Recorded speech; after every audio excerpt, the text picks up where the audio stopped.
El diferendo entre el gobierno mexicano y la Comisión Interamericana de Derechos Humanos ha vuelto a encenderse con la decisión, como usted pudo leer hoy en las 8 columnas de Excelsior, del gobierno mexicano de no prorrogar más la estancia, el trabajo del grupo de expertos en las investigaciones del caso Ayotzinapa y la denuncia o la reacción que ha tenido la Comisión Interamericana de Derechos Humanos diciendo que hay una campaña de desprestigio contra este grupo que viene trabajando desde hace un año en el caso Iguala. De esto vamos a hablar hoy en Opiniones Encontradas. ¿Es un acierto o es un error del gobierno mexicano el no haber prorrogado la investigación a pesar de que no han llegado o no se conocen conclusiones al respecto?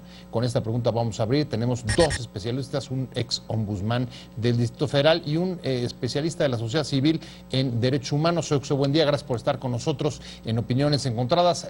Me puede mandar comentarios a mi Twitter, José Buendía MX, y por supuesto acompáñame a ver algunos datos de contexto para regresar aquí a nuestra mesa a tener nuestro debate de hoy. Las diferencias entre el gobierno mexicano y la Comisión Interamericana de Derechos Humanos mantienen encendida la polémica sobre la protección de los derechos humanos en el país por el caso Iguala y la más amplia problemática de las desapariciones forzadas en el contexto de la guerra contra el narco. El último capítulo de esta confrontación es la decisión de las autoridades de no prorrogar por segunda ocasión la estancia del grupo interdisciplinario de expertos independientes que investiga el caso Ayotzinapa, cuando venza su contrato en abril. El anuncio se enmarca en una airada reacción de protesta de la Comisión Interamericana de Derechos Humanos por una denuncia penal contra su secretario ejecutivo, Emilio Álvarez y Casa, de fraude por el costo de las investigaciones del grupo de expertos a cargo del erario mexicano. El gobierno pagó $2 millones al grupo de expertos como parte de un acuerdo suscrito con la Comisión Interamericana de Derechos Humanos, y por ello la Comisión Interamericana considera inadmisible la investigación y parte de una campaña de desprestigio. La desaparición de los normalistas y la crisis de crímenes como la tortura o las desapariciones ha sido muy negativa para la imagen del gobierno en el exterior, pero ahora parece decidido cambiar su relación con la comunidad internacional de derechos humanos bajo nuevas reglas. ¿Es un acierto o un error no prorrogar el trabajo de la Comisión Interamericana de Derechos Humanos sin conclusiones sobre Ayotzinapa? ¿Cuáles son los costos y beneficios para el país? 1. El secretario de Gobernación, Miguel Ángel Osorio Chong, dijo que al grupo de expertos solo le queda un mes más en el que deberá dar a conocer las conclusiones de su labor sobre los normalistas desaparecidos en Guerrero. Agregó que hasta el momento no ha habido una línea de investigación diferente a la de la PGR. 2. El subsecretario para Asuntos Multilaterales y de Derechos Humanos de la Secretaría de Relaciones Exteriores, Miguel Ruiz Cabañas, dijo que México no emprende ninguna campaña en contra de los integrantes del grupo interdisciplinario de expertos independientes, como han acusado organizaciones sociales. 3. El senador Armando Ríos Peter, secretario de la Comisión de Gobernación del Senado, planteó que hay la sensación por parte del grupo y por parte de quienes respaldan al grupo de que incluso se han querido instalar imágenes negativas respecto a varios de sus integrantes, hacerles una suerte de campaña sucia. 4. La Comisión Interamericana de Derechos Humanos expresó que rechaza en forma contundente la averiguación previa iniciada contra Emilio Álvarez y Casa por un presunto delito de fraude en perjuicio del Estado mexicano en relación con el trabajo del Grupo Interdisciplinario de Expertos Independientes, el grupo internacional que investiga el caso Ayotzinapa. Excelsior Televisión. Arrancamos con Opiniones Encontradas. Muchas gracias por estar con nosotros hoy en un tema polémico, un tema que ha despertado ya desde hace un tiempo una enorme confrontación entre el gobierno mexicano y la comunidad internacional de derechos humanos, y es la participación de la CID en los trabajos de investigación del caso Iguala, del caso Ayotzinapa. Vamos a entrarle a discutir y sobre todo abriremos con la pregunta que le planteaba en un principio antes de irnos al corte, y es si el gobierno mexicano está teniendo un acierto o está cometiendo un error al no prorrogar la estancia de este grupo de trabajo que pues ya va casi para un año y que hasta ahora no hemos tenido, seguimos sin tener conclusiones sobre las investigaciones del caso Iguala. Me da mucho gusto que esté conmigo hoy aquí el ex ombudsman del Distrito Federal, Luis González Plasencia. Luis, Pepe, un placer, ¿eh? Qué bueno que estás con nosotros. Muchas gracias por invitarme. Y José Antonio Guevara. Pepe, un gusto tenerte. Igualmente, Pepe. Últimamente gracias. Ha sido célebre por todas las, digamos, escándalos que han rodeado esta confrontación. Director de la Comisión Mexicana para la Promoción y Defensa de los Derechos Humanos. Muchas gracias, Pepe, por la invitación. Gracias a ambos. Entrémosle contigo y si quieres abrimos con esa pregunta y es ¿cuáles son los costos? ¿Cuáles los beneficios? Si es un acierto o es un error. Trátanos un poco de situar cómo valoras la decisión del gobierno mexicano de, hay que decirlo, después de que ya prorrogó en una ocasión la estancia del grupo de expertos en el caso Iguala, que ahora diga se acabó. Entreguen conclusiones y además entreguen conclusiones que esperemos, dice incluso el secretario de Gobernación, sean distintas a las que han dicho que tienen, porque hasta ahora, lo dice también, no hay una línea de investigación nueva. Sí, mira, yo creo que la decisión hay que leerla en el contexto de pues una serie de cuestiones que han venido ocurriendo en los últimos meses, que giran en torno a la descalificación, y por meses me refiero a muchos meses, yo creo que desde el año pasado hasta ahora, que giran en torno a la descalificación de quienes de alguna manera han intentado plantear cuál es la situación de los derechos humanos en el país. O sea, ya no te quedas solamente en el grupo de expertos, sino lo estás llevando mucho más allá. Claro, porque está el caso del relator contra Juan la tortura, Méndez. Juan Méndez, de quien se ha dicho incluso que realizó un informe con una metodología cuestionable y poco serio.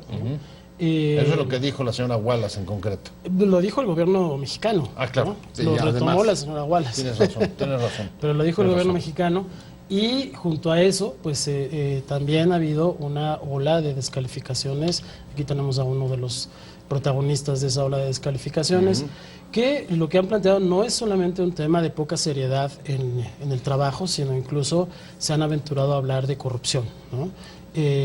Yo creo que ahí sí, concretamente la señora Wallace y algunos de sus aliados han intentado construir la historia de que se lucra con las víctimas y de que las organizaciones de derechos humanos no están haciendo bien su trabajo, ¿no? Entonces, en ese contexto, la decisión del gobierno mexicano de no prorrogar la posibilidad de estancia del GIEI me parece cuestionable. Entre otras razones porque la queja reiterada del grupo de trabajo ha sido precisamente que no ha logrado tener toda la información que se requiere tener para poder llegar a conclusiones claras. Y concretamente el tema de poder hablar con el ejército mexicano, ¿no? Que honestamente yo sé que hay muchos argumentos legales que se han esgrimido para decir que nuestro marco jurídico no lo permite y tal, pero temas de soberanía, sí es. Así es, pero no hay que olvidar, Pepe, que el gobierno mexicano acudió a la Comisión Interamericana de Derechos Humanos precisamente para que se investigara este caso, entre otras razones porque las instituciones mexicanas carecen de credibilidad, ¿no?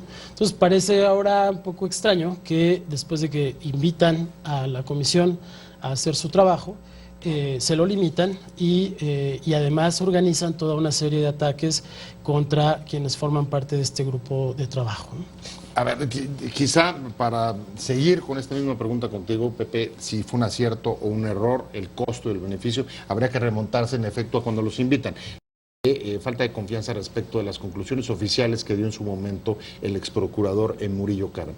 Todo el mundo leyó en ese momento que lo que se trataba era de construir confianza a partir de la participación de un grupo exprofeso de la comunidad internacional, de la CID, en los trabajos de investigación. ¿Han logrado o se ha logrado construir esa confianza? ¿Hay credibilidad hoy para llegar a una conclusión en cualquier sentido de la investigación Ayotzinapa? ¿O por qué entonces la salida ahora o la no prórroga? Bueno, yo La verdad es que como hay que enmarcar también este aspecto del grupo de expertos, es que se den en marco de unas medidas cautelares dictadas por la Comisión Interamericana para garantizar que se hiciera una investigación y una búsqueda inmediata y de calidad de los 43 estudiantes. O sea, lo que tú estás diciendo es, ¿se invitaron para cubrir un requisito? Es un modelo atípico, no es algo que sea una práctica común dentro de la Comisión Interamericana, no es la primera vez que sucede, ya hubo una vez en donde enviaron a un perito para valorar una investigación penal en el caso de Digna Ochoa, en la década de los primeros años del 2000. Ese caso me tocó a mí. Entonces, el suicidio de Digna Ochoa aquí. Vino suicidio, porque todavía no está claro. Sí, bueno, ese es otro expediente que no se ha cerrado. Pero ya hubo una participación de la Comisión Interamericana a través de un experto. Entonces, la petición de los familiares de las víctimas y de las organizaciones que los representan fue, tomando en cuenta esa experiencia, traer ahora un grupo para que haga colaboración con el gobierno y lo ayude a hacer una investigación seria. Para la llegada del grupo se firmó un convenio, como la Comisión Interamericana de Derechos Humanos ayer nos recordó, después de estos ataques en contra del secretario ejecutivo y del grupo de expertos, en donde participan las víctimas, sus representantes, la Secretaría de Gobernación, la PGR y Relaciones Exteriores. Entonces, decir que ya no se renueve el mandato del grupo de expertos de manera unilateral por alguna de las partes me parece un desacierto y una falta de sensibilidad con lo que las otras partes del convenio pueden querer. Ya salieron los representantes de las víctimas a decir que pues esto es un convenio y que de buena fe hay que seguir trabajando para generar confianza y que una decisión de esa naturaleza tiene que ser a satisfacción de las partes, porque el mismo convenio dice que se puede renovar cuantas veces sea necesario hasta que se cumpla con el objetivo del grupo, y el objetivo del grupo no es que ya lleguen a una conclusión definitiva de dónde está la investigación, sino que se ayude al gobierno a construir eso que decía Luis, que es la confianza, no nada más hacia las instituciones, sino de la opinión pública, que la PGR pueda hacer bien su trabajo, que lo cual todos sabemos que la Procuraduría General de la República hasta ahorita no ha dado resultados en las desapariciones forzadas sobre las que tiene conocimiento, ni los de la guerra sucia, ni los de la guerra ahora contra el narcotráfico. Pero parece un matrimonio bastante mal avenido desde un principio, Luis. Perdón por utilizar este símil, pero por un lado, digamos, está este acuerdo, una invitación, al mismo tiempo un cuestionamiento sobre el trabajo del grupo de expertos. Luego, en efecto, hay incluso una denuncia, una averiguación previa, no sé si ratificada o no. A mí hasta hace unos días me dijeron en la PGR que la averiguación contra Emilio no la habían ratificado, no estoy seguro, pero en cualquier caso ya hay una reacción de la propia Comisión Interamericana cuando, independientemente de no prorrogarla, dicen, oigan, en México, dice su secretario general, hay un regreso autoritario, eso es lo que declara hoy. ¿Cómo en ese contexto de confrontación puede mantenerse el trabajo de colaboración? Suena un poco difícil de cuadrar. Sí, mira, yo creo que hay que tomar en consideración que cuando se da el caso de los 43, el gobierno mexicano estaba en un momento distinto al que estamos ahora, ¿no? O sea, estaba mucho más débil, tenía menos credibilidad, ahora está más fuerte. Yo creo que venía ¿Cómo caracterizarías? Venía de la aprobación de las reformas estructurales, sí, y de un momento en el que la comunidad internacional pues lo estaba valorando muy positivamente. Ocurre este evento, yo creo que eso sin duda descolocó al gobierno mexicano. Y ahí, en mi opinión, se dio una situación complicada. Por una parte, una primera reacción pues que tiene como objetivo poder recobrar la credibilidad, recurrir precisamente a la comunidad internacional, en este caso al GIEI, para tratar de dar certidumbre a las investigaciones y generar confianza. Pero me parece que en el devenir de los meses esa situación ha cambiado notablemente, ¿no? A ver, si esa situación ha cambiado, déjame bajar la pregunta, y es, ha cambiado porque ya no le importa tanto la imagen internacional que pueda tener, dado que las reformas estructurales han entrado, digamos, en una etapa distinta de mucho menos impulso, o está sintiendo o está viendo que la presencia y el trabajo del GIEI, estoy pensando en las conclusiones que acaba de dar hace unos meses, hablando de inconsistencias en la investigación, pueden suponer una amenaza mayor de la colaboración que puedan prestar. ¿Cuál es tu lectura, Pepe? Bueno, mi lectura es que lo que está haciendo los organismos internacionales a través de los diferentes mecanismos de derechos humanos es evidenciar el enorme y seriosísimo problema que tenemos en materia de impunidad en México. Ni siquiera en los casos de alto impacto, en los casos que tienen una resonancia internacional, como el caso de los 43, la Procuraduría General de la República puede ofrecer resultados creíbles. Tú te habrás dado cuenta y recordarás que se ha informado por quienes están alrededor del caso que la mitad o más de la mitad de los presuntos responsables de la desaparición de los 43 estudiantes han señalado que han sido víctimas de tortura. Entonces, ni en esos tipos de casos podemos ver que se confíe en una institución que debiera ser de la absoluta confianza de la ciudadanía y el grupo de expertos precisamente está ayudándonos a que pudiera hacer la Procuraduría una investigación. El problema es que tal vez los resultados de la investigación no apunten hacia donde el gobierno mexicano quisiera que apunten. No quiero arribar a conclusiones precipitadas, pero no es casual que en ninguno de los casos en donde hay personal militar involucrado en averiguaciones previas a manos de la Procuraduría General de la República, en ningún caso hay una persona purgando una sentencia, por lo menos de los casos que han llegado a la Corte Interamericana de Derechos Humanos, como el caso Rosendo Radilla Pacheco, un desaparecido de los 70s, en donde no hay ni una sola persona de este caso en particular, pero de los más de 300 o 500, 800 casos de desaparición forzada de personas de la guerra sucia. En efecto, señalaba Pepe el grave y el delicado lugar en el que también ha estado el tema de los derechos humanos alrededor de la guerra contra el narco, y hoy, por ejemplo, lo decíamos, la salida de 7 de los militares encausados por el caso Tlatlaya. Sí. 7, 8. 7 de 8. Mira, yo creo que ahí es inevitable referirse al informe del PRO, de esta organización de derechos humanos, Miguel Agustín PRO, que recordarás hace algunos meses tituló La Orden fue abatir. Yo creo que la importancia de ese informe tiene que ver precisamente con la mirada que desde el Ejército se tiene en torno a la política criminal que está siguiendo por lo menos la Secretaría de Defensa Nacional, ¿no? Seguramente también avalada por el Gobierno de la República, pero digamos por lo menos en el caso de la defensa está claro que pues hay una actitud absolutamente autoritaria y que el tema es precisamente abatir, ¿no?, a quienes son considerados enemigos y no solamente delincuentes. Desde mi punto de vista eso agrava muchísimo el contexto. ¿Tú crees que eso es lo que está en ¿no? el centro del diferendo? ¿Las presiones de los militares sobre los civiles? Probablemente sí, no sé, yo la verdad es que ahí tendría que tener más elementos para poderlo afirmar así categóricamente, pero sí creo que juega en el contexto, ¿no?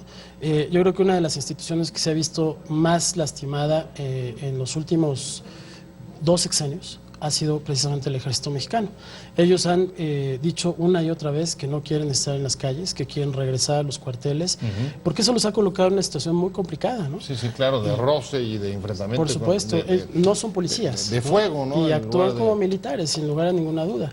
Y buena parte de los más de 100,000 homicidios que se han documentado en los últimos años, pues tienen que ver con fuego que proviene de las Fuerzas Armadas, ¿no? Ahora, hay muchos, Pepe, digamos, signos muy contradictorios, porque tienes, por ejemplo, la reacción que tuvo Campa, subsecretario de Derechos Humanos, diciendo este asunto de averiguación previa contra el secretario ejecutivo de la CID es una locura porque forma parte de un convenio, al mismo tiempo luego Gobernación no prorroga, la CID también sale con una declaración bastante dura, lo mencionábamos hace un momento, y tienes también la negativa también de la visita del relator a México. En fin, hay un cóctel ahí muy complejo que no se le acaba de ver la lógica.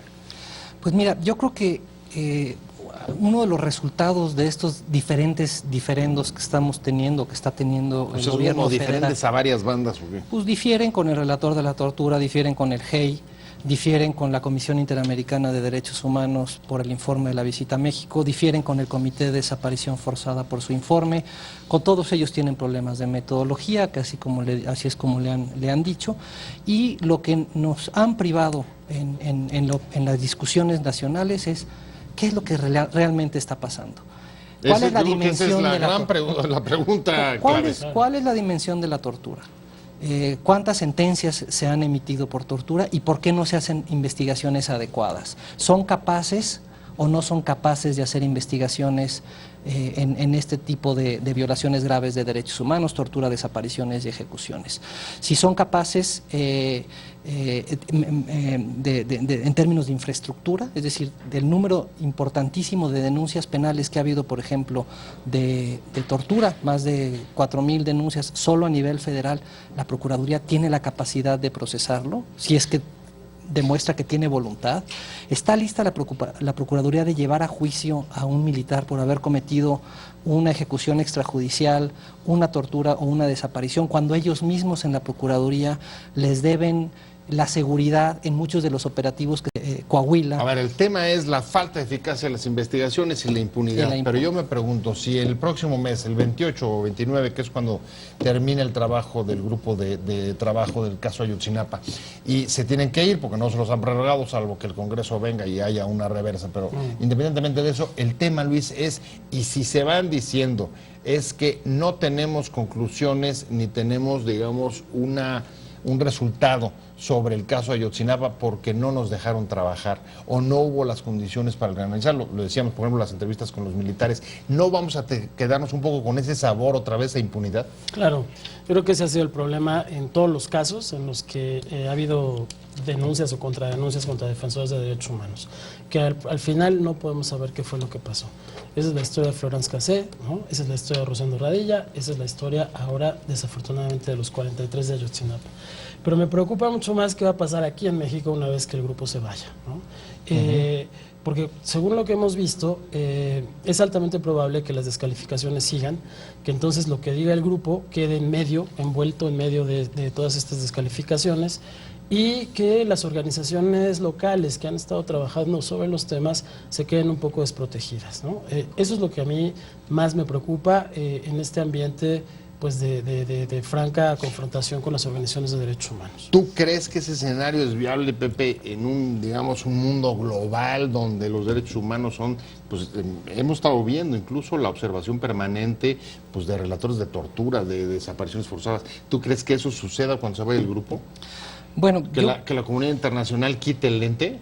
No, para nada. No, yo creo que la comunidad internacional ya puso el ojo en México. Si tú ves los número de observaciones y recomendaciones que han emitido los órganos internacionales sobre México, que no solamente por el número, sino por el tipo de recomendaciones y conclusiones a las que han llegado después de visitar el país, yo creo que en América Latina nos llevamos el récord de las menciones al uso de la palabra generalizado en los informes, no nada más por la práctica de la tortura y la desaparición, sino la impunidad generalizada, y eso hay coincidencia en prácticamente todos los informes de las visitas recientes.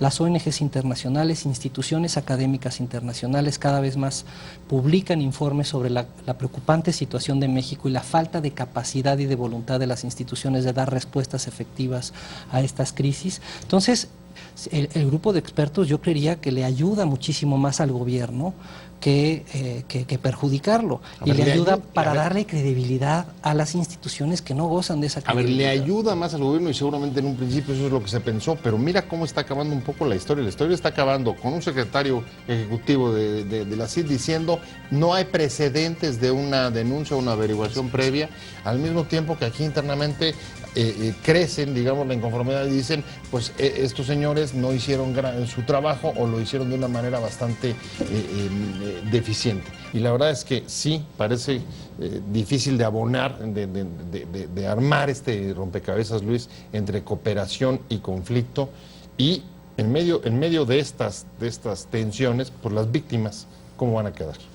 Bueno, eso es lo lamentable, ¿no? Porque yo creo que el gobierno de la República ya tomó una decisión. Yo creo que las acciones que ha llevado a cabo, incluida la denuncia que tú comentabas al secretario ejecutivo de la Comisión Interamericana, pues dejan... Pero la decisión, ¿cuál sería? ¿Sería cambiar las reglas del juego, modificar? ¿Cómo la calificarías con la interlocución con la comunidad internacional de derechos humanos? No, yo creo, me refiero a la decisión que ha tomado respecto a la posibilidad de que el GIEI digamos, tenga unas conclusiones que puedan ser creíbles, ¿no? Yo creo que ahí toda la estrategia se ha encaminado hacia que no lo sean. Y me parece que por ahí ya digamos, no, yo no esperaría que haya ningún Se tipo de estaría diciendo cambio, la ¿no? campaña, en su caso, la campaña de desprestigio que se ha denunciado y la falta, también lo dice el GEI, de condiciones para trabajar, no va a permitir que haya unas conclusiones que Claro. justifiquen su propia estancia. Y como bien dices, ahí el problema van a ser las víctimas, ¿no? Porque hasta ahora la verdad es que la presencia del GIEI y la posibilidad de que la comunidad internacional esté observando el tema, para las víctimas ha sido fundamental, ¿no? Y no hay que olvidar también, Pepe, que estamos hablando, en este caso, de un caso simbólico, efectivamente, pero son 43 de los más de 20,000 casos de personas desaparecidas que hay en la República Mexicana, ¿no? 28,000 tuiteó ayer Dolores Padierna. Bueno, imagínate, yo creo La que no se senadora sabe del claramente, PRD. pero pues ese dato ya es bastante alto, ¿no? Y en mi opinión, esto puede ser preocupante en términos de las posibilidades que haya en el futuro de colaboración internacional, ¿no? ¿Cómo queda, Pepe, la interlocución? Pues mira, ¿Cambian las reglas, nuevo posicionamiento, Yo- distancia, enfriamiento? ¿Cómo calificarías? yo creería que en todos estos ejercicios de cooperación internacional para ayudar a los países a romper con los ciclos y las cadenas de impunidad, siempre hay mucha resistencia por parte de los gobiernos y siempre hay mucho reclamo por parte de las víctimas, del movimiento de víctimas y de las organizaciones de la sociedad civil. Y creo que estamos en esa coyuntura. Actualmente yo creo que hay muy pocas personas en el país que puedan decir que las instituciones de procuración de justicia nos van a resolver los problemas de impunidad que tenemos y cada vez más hay voces que reclaman la presencia de un grupo de expertos, como el grupo de expertos para Ayotzinapa, pero para enfrentar toda la crisis de impunidad que tenemos con todos los demás, al estilo de Guatemala, al estilo de Honduras, con las comisiones para combatir la impunidad. Nosotros en la organización, en la Comisión Mexicana de Defensa y Promoción de los Derechos Humanos, porque hemos visto que la Procuraduría General de la República no es capaz, bueno, no tiene la voluntad, y cuando la tiene no es capaz de hacer investigaciones, hemos acudido a la Corte Penal Internacional para que inicie un examen preliminar en México y que ayude a México a hacer investigaciones adecuadas. Ahora, ahí la duda que deja este proceso es si el desprestigio que acusa la Comisión y el GEI afecta o puede, digamos, minar esta clase de esfuerzos posteriores. ¿Te refieres a la Comisión Mexicana de Derechos Humanos? o a la No, Comisión me refiero en Interamericana? general No, yo- digamos, a la participación o al respaldo interno que pueda tener en las organizaciones internacionales de derechos Claro. humanos. Mira, yo creo que la Comisión goza de una gran credibilidad en general a nivel internacional y que los efectos que en todo caso han tenido estos ataques son locales, ¿no? Y otras instancias internacionales, por supuesto, que están interesadas en lo que está pasando en México, ¿no? Entonces ahí creo que la estrategia es muy interesante, la de poder abrir la posibilidad hacia otras instancias, en este caso la Corte Penal Internacional, pues para que efectivamente se fije en lo que está pasando acá. Un poco lo que estamos viendo es una escalada. La posibilidad de que aquí lo que se dé es una escalada de acciones para recrudecer la presión. ¿Estoy leyendo bien o no? Yo como lo veo es que si no hay resultados de la Procuraduría y que se consigne por desaparición a los responsables y que haya sentencias en el país, sin la participación del grupo de expertos en México, en el caso paradigmático de Ayotzinapa, se va a volver un reclamo para que haya una mayor presencia internacional para tratar más casos paradigmáticos. Porque no es posible que estemos en el 100% de impunidad de los casos que han sido acreditados por la Comisión Nacional de los Derechos Humanos, por la Corte Interamericana, por la Comisión Interamericana, por el Comité contra la Tortura y otros órganos de Naciones Unidas que han puesto los ojos en casos muy concretos. ¿Coincidirías? ¿Va a crecer la presión? Sí, coincido. Aunque también creo que hay que meter aquí en el análisis, ya no nos da tiempo de desarrollarlo, ¿no? Pero el tema es multilateral, ¿no? Y también hay que ver cuál es el juego que está haciendo México en otros campos, concretamente O sea, estás con la hablando inversión de extranjera, ¿no? Inversión, Así economía, es. etcétera. Exactamente. Eso. Yo creo que son elementos que hay que también tomar en consideración. Ahí hay que cuadrarlo porque en efecto nunca nada de esto se da, digamos, aislado. De manera lineal, ¿no? Y de manera lineal, absolutamente. Y no es fácil. No es fácil. Bueno, pues para vamos a tener que darle seguimiento porque este es un tema que seguirá dando que hablar. Vienen momentos importantes como pues, el informe final que dé el grupo de expertos antes de irse. Y antes de irme, yo quiero agradecerles a ustedes, muchas gracias Luis González Plasencia, Gracias a ti por haber estado con nosotros, ex ombudsman del Distrito Federal. Y muchas gracias, Pepe Guevara, Muchas Pedro gracias. Guevara, muchas gracias, presidente de la Comisión Mexicana por la Defensa y Promoción de los Derechos Humanos. Pero sobre todo, Te invitamos a seguir cuestionando la información con los siguientes videos.